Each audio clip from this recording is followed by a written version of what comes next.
동호의 브랜치로 중국 세력이 기록되어 있는 선비라든가 아니면 거란 계통이죠. 후반에는 이들의 언어권과 당시 조선을 계승했다고 주장하고 실제로 계승했던 부여라든가 고구려라든가 동해라든가 아니면 내려와서 백제라든가 이들은 언어권이 동일할 수밖에 없는 거죠.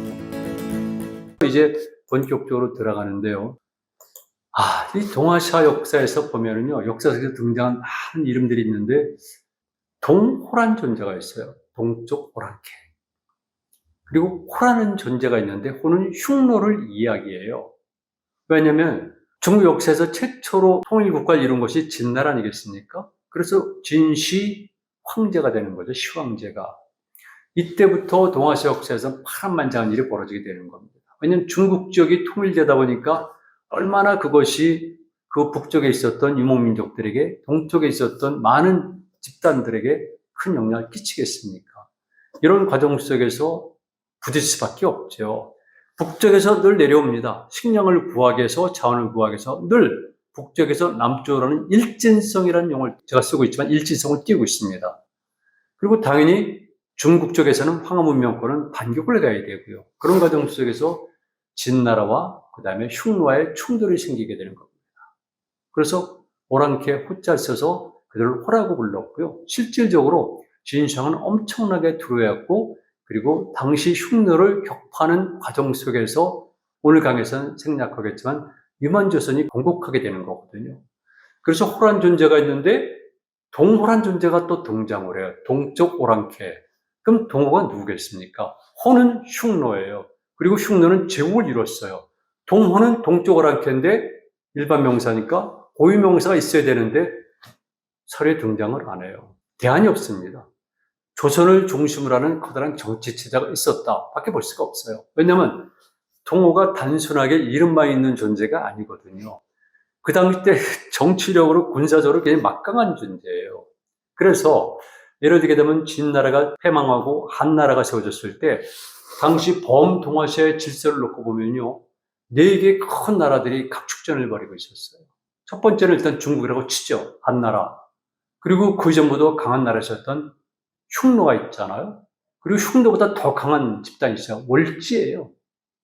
월지는 아마도 현재 제가 있는 사마르칸드 서북쪽에서부터 출발해가지고 오늘날 오아시스로도 거쳐가지고 신장 위구르 자치구 지역을 통과해서 그리고 그 무렵쯤에는 오늘날의 감석성의 도낭 지역에 거점을 둔 말 그대로 실크로드의 무역망을 개척하고 장악한 집단이 월지거든요.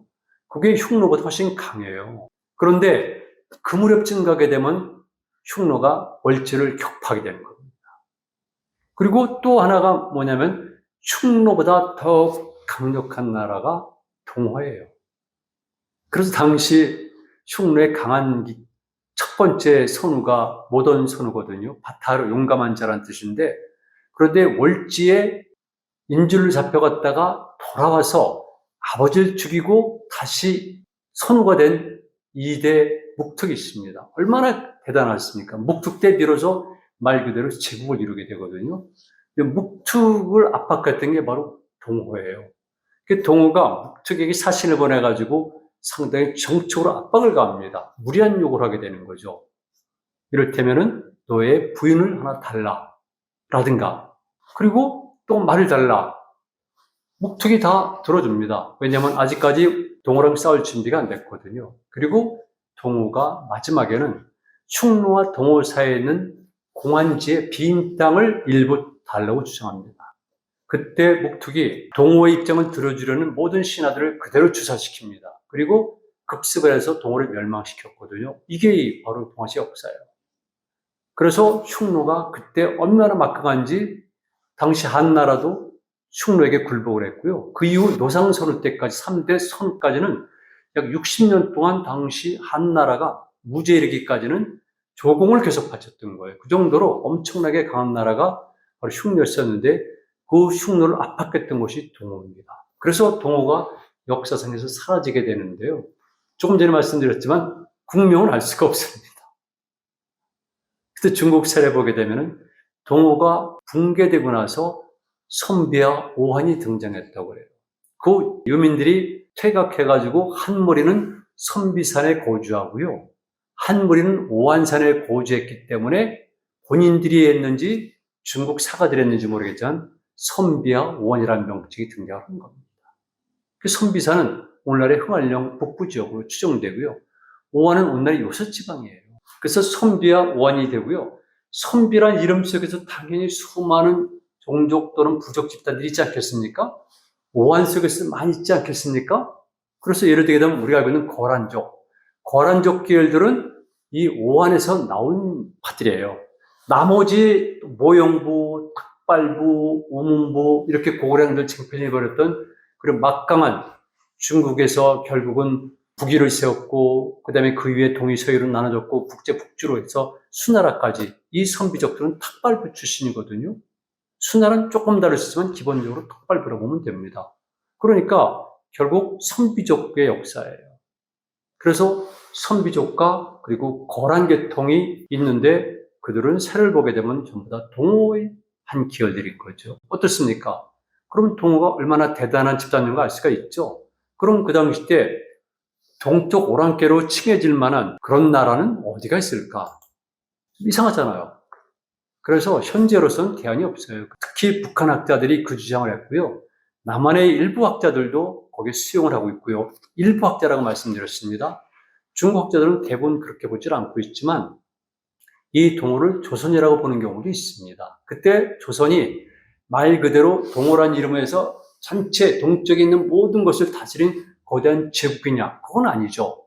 그러나 조선이란 이름으로 대표될 수 있는 그런 정치 체제가 있었다는 것은 중요한 겁니다. 저는 그렇게 보는 겁니다. 그래서 조선이란 나라가 있다면 그 조선은 핵심적이지만은 그 주변에 많은 나라들이 있었기 때문에 그 나라들을 전부 다 포괄하는 것이 아마 조선 그리고 중국 쪽에서는 동호로 불려지지 않았을까 그렇게 추정을 하는 겁니다. 다시 한번 말씀드리면 동호는 일반 명사지 국명이 아니라는 것입니다. 그랬을 경우에 대안은 없다. 현재로서는 조선이다. 이렇게 보는 겁니다.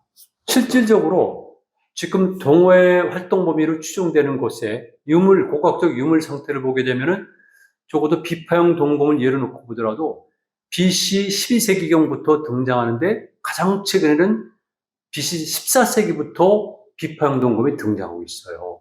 비파형 동검은 현재는 요소지방이 제일 많이 나오고 그다음 요동지방이 나오고 현재 평양을 중심으로 한 지역이 나오고 남한서 일부 나오거든요. 그런데 역시 우리 당시 조선과 연관성을 부정할 수는 없어요. 그러니까 실제로 비파형 동검을 만든 주체들은 조선 사람이면 분명한 거죠. 그래서 비파형 동검의 분포법이라든가 아니면 최초로 만들어진 시기 같은 걸 고려해 보면은 이미 동호란 존재가 등장할 때 조선이라는 나라는 훨씬 오래전부터 여기 있었던 거죠. 비파형 동검 문화권이고 그 무렵에 이미 세형 동검 문화권 넘어갔지만 그런 문화권이 있었고 또 고인돌도 그보다 더 오래된 고인돌부터 해가지고 물론 요동지방에는 특히 요동반도 여러 지역에서 고인돌들이 엄청나게 많이 만들어지거든요. 그래서 저는 다른 사람들과 마찬가지로 동호 그러면은 조선과 연관성을 부정할 수가 없다. 그럼 여기서 한번 중간 결론을 내보죠. 그렇다면 동호의 브랜치로 중국 세력이 기록되어 있는 선비라든가 아니면 거란계통이죠. 후반에는 이들의 언어권과 당시 조선을 계승했다고 주장하고 실제로 계승했던 부여라든가 고구려라든가 동해라든가 아니면 내려와서 백제라든가 이들은 언어권이 동일할 수밖에 없는 거죠. 그렇지 않겠습니까? 그래서 제가 다음 시간에는 그걸 분명히 말씀드릴 거예요. 중국의 6세기 중반, 후반 이때 사료를 통해서 그 당시 중국 사람들은 이렇게 그들이 하나의 언어 공동체였다는 것을 주장했구나. 이걸 알 수가 있는 거죠. 동호에 관해서 더 구체적인 거는요. 제 유튜브에서는 한번 잠깐 언급했고요. 다른 유튜브에서 제가 몇 회에 걸쳐가지고 아주 상세하게 주장을 했습니다. 많은 학설들을 동시에 소개해가면서 여러분들이 동호에 관해서 더 구체적으로 알고 싶으면은 제가 쓴 책이라든가 그리고 그런 유튜브를 보시면은 동호는 어떤 존재로구나 그걸 알 수가 있고요. 오늘은 결국은 부여와 연관돼서 당시 6세기 무렵에 만주에 있는 종족들을 살펴보는 겁니다. 중국 사람들이 만든 건데 이겁니다. BC 3세기 이후에는 동호란 존재가 이렇게 변했다 할 수가 있는 거죠. 여기 보면은 오한 선비로 나눠져 있고 우리가 알고 있는 모든 것들이 다 여기에 갇혀 있어요. 그러니까 만주 지역에서 오른쪽에 있었던 퉁구스계를 빼놓고 나머지는 전부 다 동호의 브랜치를 보는 거죠. 실제로 그렇습니다. 그리고 여기에 몽골시리라고 있는데요. 몽골시리가 결국 몽골이 되는 겁니다. 그러니까 우리가 알고 있는 징기스칸의 몽골은 몽골시리가 된 것이고요. 몽골시리는 시리부의 굉장히 많은 부 중에 하나일 뿐이에요. 그리고 시리부는 거슬러 올라가면 선비족의 한 부였었고요. 어떤 나라일 수도 있어요. 왜냐하면 고구려랑도 교류를 상당히 활발히 하고 있으니까. 고구려랑 남시리 같은 경우는 고구려가 말과 철을 바꾸는 무역까지 했거든요. 거란과 연관된 여러 가지 거란, 고마케, 모해, 토요콘 이 전부 다 이런 것들이 각각의 다른 부족의 명칭으로 갖고 있지만 전부 다 결국 동옥의 브랜치고요. 언어는 전부 다 같은 동옥의 언어를 썼고 이거는 중국학자들도 인정을 하게 되는 거죠. 근데 거기에 우리 조선어 또는 부여계가 있다는 것이죠. 왜냐하면 사료들은 부여를 중심으로 해서 되어 있기 때문에 부여계인 건 틀림이 없죠. 만주에 있었던 여러 부족들 또는 종족들은 우리와 연관이 깊구나 이런 걸 이해할 수 있겠죠. 그리고 부여가 멸망하고 나서 유민들이 세운 두막루국이라는 나라가 있었는데요. 이 실위와 두막루국 또는 실위 자체를 설명하는 과정 속에서 중국인들이 기록하는 과정 속에서 이런 단서들이 많이 포착이 되는 거죠. 실위는 결국은 6세기 중반에 본격적으로 문헌에 등장하지만 고구려의 연관성은 4세기반에도 나와요. 제가 몇 가지 정리해봤는데요. 위설한 책이 있습니다. 복사한 책도 있고요. 이건 전부 후대에 만들어진 책들이죠. 6세기 중반 또는 7세기 중반 이렇게 만들어진 책인데 여기 시리편에 보면은 시리어는 고마케, 고란, 두막루와 같다 이렇게 돼 있어요. 두막루라는 건 부여인들이거든요. 망한 북별을 계승한 것이 바로 두막루국이거든요. 결국은 부여와 고란어와 시리어는 같다 이렇게 되는 거죠. 또 다른 기록에 보면 실위는 고란의 변류다. 그 고란족이라고 보는 거죠. 그래서 요거는 제가 한 기록만 본 거지만은 조금 전에 말씀드렸던 대로 모든 기록들을 통일적으로 놓고 판단하면은 결국은 전부 다 동호의 브랜치라는 겁니다. 동호라는 말을 쓴다면은 순진제 같은 경우는 그런 용어를 쓰고 있는데 동호 계통인 거죠. 그래서 몇 가지 기록들을 교차하니까 이렇게 결론이 나더라고요. 일단 선비, 거란은 서로 통한다. 동호계예요. 그리고 선비와 거란어는 기록을 볼 때 두막루와 통한다. 즉 부여와 통한다는 것이죠. 그렇다면은 부여와 언어가 통했던 고구려, 동예, 백제 이들은 당연히 통하는 것이죠. 제가 여기서 옥저랑 신라를 굳이 거론하지 않은 이유는 옥저는 통한다는 경우도 있고 통하지 않는다는 경우도 있어요. 그러니까 이제 뺀 거고요. 신라도 기록이 없습니다. 기록이 없다고 해서 아닌 건 아니죠. 다만 기록이 있을 때 고구려까지는 완벽하지만 백제고 고구려가 같은 계열이니까 제가 백제는 집어넣고 신라도 당연히 가야도 당연하겠지만은 일단 고구려 또는 부여와 신라가 같다. 이런 기록은 없으니까 제가 설명을 안 할 뿐인 것이죠. 자료를 또 보여드리는데요. 전반적으로 부여어, 시리어, 거란어 등등 그리고 위에 올라오면 선비어 이거 다 같이 통하는구나. 그러다 보니까 자연스럽게 부여어, 조선어, 그리고 고구려어, 발해어, 그리고 백제어, 그리고 동해. 나머지는 제가 보여드린 것처럼 심지어 외에 이르기까지도 같은 언어 계통이로구나. 이걸 알 수가 있는 거죠. 그리고 제가 참고로 말씀드렸는데 고구려고 부여고 동해가 같은 언어권이었다는 것은 이렇게 중국의 사료를 통해서 볼 수가 있습니다. 다만 옥저만큼은 때때로 같을 수도 있고 다를 수도 있다는 기록이 차이가 나오지만 기본적으로 그렇습니다. 자, 이렇게 보면은 동아시아에 있었던 상당히 많은 집단들은 거의 유사하고 특히 퉁구스킨을 빼놓고 나머지는 우리가 전혀 다른 것으로 외우고 있지만 하나의 언어 공동체로구나 알 수가 있는 거죠. 심지어는 부가 다른 거는 말할 것도 없지만 종족이 달라도 약간의 차이는 있겠지만 언어 공동체다 이렇게 볼 수가 있는 겁니다. 그리고 저는 세계를 다녀보고 유라시아 세계 특히 중앙아시아에서 보게 되면은요 조금씩 언어 차이가 있는 거는 큰 문제가 안 되는 거고요.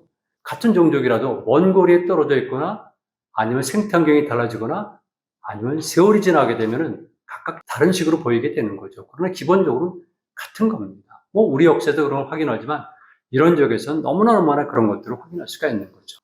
그래서 고대 역사를 바라볼 때는 근대 이후의 관점으로 봐서는 절대 안 된다는 겁니다. 민족이라는 개념과 똑같이 우리는 언어마저도 고대를 볼 때는 다르게 봐야 된다. 이렇게 보면 되는 겁니다. 이렇게 해서 언어를 통해 가지고 제가 살펴봤는데요.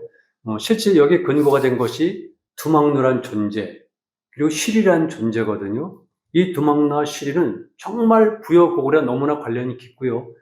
부여의 역사상, 특히 풍습, 그리고 시리 같은 경우는 고구려의 풍습을 알 수가 있어요. 왜냐하면 상당히 유사한 게 많이 있거든요. 그래서 기회가 되면은 고란과 그다음에 두막루와 특히 사람들이 생소한 시리에 관해서 말씀을 드리고 싶어요. 마지막으로 결론. 결국 우리가 말한 몽골의 계통 사람들은 거의 같은 언어 공동체였었다. 그리고 트룽크 언어 공동체도 일부는 교류가 가능했었고요. 다만 퉁구스어들은 그 공동체들은 우리와 정치적으로나 생활 공동체를 굉장히 밀접했지만 언어 자체는 통하지는 않았다. 이걸 말씀을 드립니다. 만주의 대평원 말 타고 달려가자. 우친다가 피는 땅 우리 땅 달려가자.